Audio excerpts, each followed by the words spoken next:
Narasimhar is not a state, it's a state of mind. कौन कराता था ये नरसंहार, क्यों होता था, ये कहना बड़ा मुश्किल। गर्भवती महिला बच्चे की बात कौन करे, उसके पेड़ पौधे को हम लोग काट कर गिरा देते, इतना हम लोग क्रोधित। 1 दिसंबर 1997 काफी ठंड का मौसम था।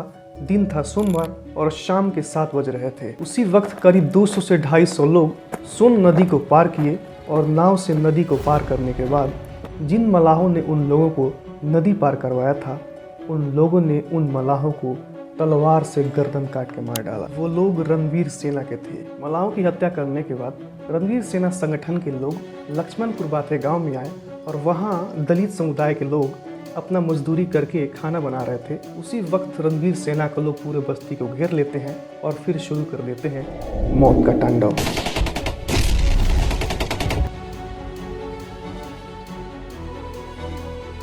उस दलित बस्ती में करीब 85% लोग ऐसे थे जिनको भागने का मौका नहीं मिला और उन्हें रणवीर सेना के लोगों ने गोलियों से भून कर रख दिया। उस दिन लक्ष्मणपुर बाथे गांव में 58 लोग मारे गए। उन मारे गए लोगों में 16 बच्चे थे, 27 महिलाएं थी, जिनमें से 9 महिलाएं प्रेग्नेंट थी और बाकी बूढ़े बुजुर्ग लोग थे। रणवीर सेना संगठन के लोगों ने 3 घंटे तक लगातार मौत का तांडव खेला और पूरी दलित बस्ती को श्मशान बना दिया। अब सवाल ये कि ये रणवीर सेना संगठन के लोग थे कौन और ये लोग दलितों को मार क्यों रहे थे? धमकी अब सब दे रहा है कि 58 मर्डर किया तो कुछ नहीं होगा, तो एगो दूगो से क्या होगा। सालों तक लालू यादव की शह पर बिहार को हिंसा की आग में झोंके रखा और रणवीर सेना ने बिहार के इतिहास में आजादी के बाद सबसे बड़ा नरसंहार किया। गांव पिछड़ी जातियों का था और इसके बाद वहां अगले 3 घंटे तक इतनी गोलीबारियां होती हैं, इतने चाकू छुरी चलते हैं कि आप सोच भी नहीं सकते। की सबसे बड़ी खबर, रणवीर सेना के प्रमुख की गोली मारकर हत्या कर दी गई है। जी हाँ, मॉर्निंग वॉक पर मर्डर की ये खबर आई है। स्वर्ण समाज है, सबको लेकर के चला है। रणवीर परमेश्वर अमर है, रहेंगे।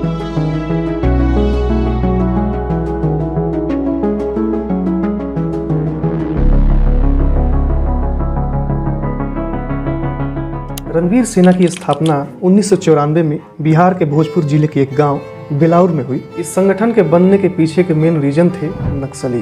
दरअसल उन दिनों नक्सलियों के द्वारा बिहार के किसानों को खूब ज्यादा परेशान किया जाता था। वो लोग किसानों के जमीनों पर लाल झंडा गाड़ देते थे और उस लाल झंडे का मतलब ये होता था कि ये जमीन अब उनकी हो गई। उसके बाद अगर कोई इंसान उस झंडे के अंदर चला गया और वो ऊंची कास्ट का रहा तो उसे बिना पूछे गोली मार दी जाती थी। नक्सली संगठन के अत्याचारों से परेशान होकर बिहार के किसान किसी विकल्प की तलाश में थे, जिसको लेकर के किसान बहुत लंबे समय से एक स्ट्रक्चर बिल्ड कर रहे थे, एक संगठन बनाने की प्रयास में थे। अंत में एक स्ट्रक्चर तैयार हुआ और उसे नाम दिया गया रणवीर सेना। इस ग्रुप के नेता बने ब्रह्मेश्वर सिंह और इनके फॉलोअर्स इनको ब्रह्मेश्वर मुखिया कहते हैं। ब्रह्मेश्वर मुखिया की भी अपनी एक कहानी रही है और उनकी भी कहानी बहुत ज्यादा फिल्मी रही है, उस पर हम कभी और बात करेंगे।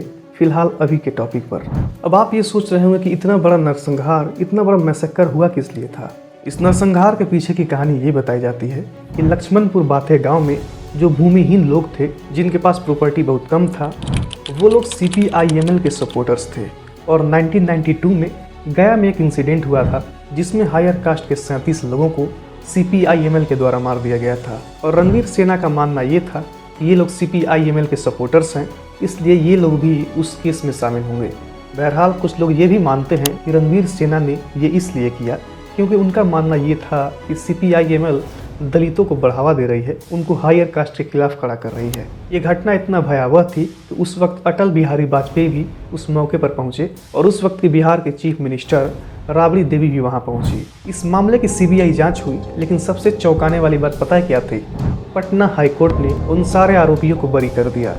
तमाम गवाहों और सबूतों के मद्देनजर ये अदालत इस निर्णय पर पहुंची कि 1 दिसंबर 1997 को अरवल जिले के लक्ष्मणपुर बाथे गांव में हुई 58 लोगों की हत्या में उन लोगों का हाथ नहीं है जिनके खिलाफ ये मामला चल रहा है। अब सवाल ये कितने संगीन आरोप में पटना हाईकोर्ट ने उन आरोपियों को बरी क्यों किया? इस मामले में कुल 46 लोगों को आरोपी बनाया गया था। इनमें से 19 लोगों को निचली अदालत ने बरी कर दिया था, जबकि एक व्यक्ति सरकारी गवाह बन गया था। पटना की एक अदालत ने अप्रैल 2010 में 16 दोषियों को मौत की सजा सुनाई थी और 10 को आजीवन कारावास यानी लाइफ सेंटेंस की सजा सुनाई गई थी। डिस्ट्रिक्ट कोर्ट के जज विजय मिश्रा ने भी कहा था कि ये घटना समाज के चरित्र पर धब्बा है।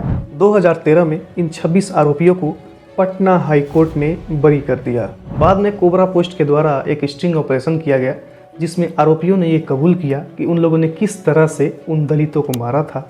तो हम लोगों ने ऐसा रणनीति बनाया कि क्यों नहीं बेलाउर में हम लड़ रहे हैं, तो बेलाउर के इर्द गिर्द में जितना गांव है उस सब गांव में हम लोग डिस्टर्ब कराए कि किसान वहीं पर मजदूरों से लड़ो, ताकि वो मजदूर यहाँ तक ना आ पाए, नहीं तो वो लोग हम लोगों पर भारी पड़ जाता।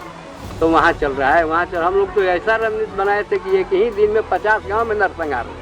अब आप सोचिए, इतना बड़ा मामला था, आरोपी कैमरे पर कबूल कर रहे हैं कि उन लोगों ने दलितों को किस तरह मारा था, लेकिन फिर भी हमारे देश की जुडिशरी ऐसी है कि कैमरे पर कबूल करने के बाद भी उसे कोई सजा नहीं होती है। तो ये था हमारे आज की वीडियो का उद्देश्य।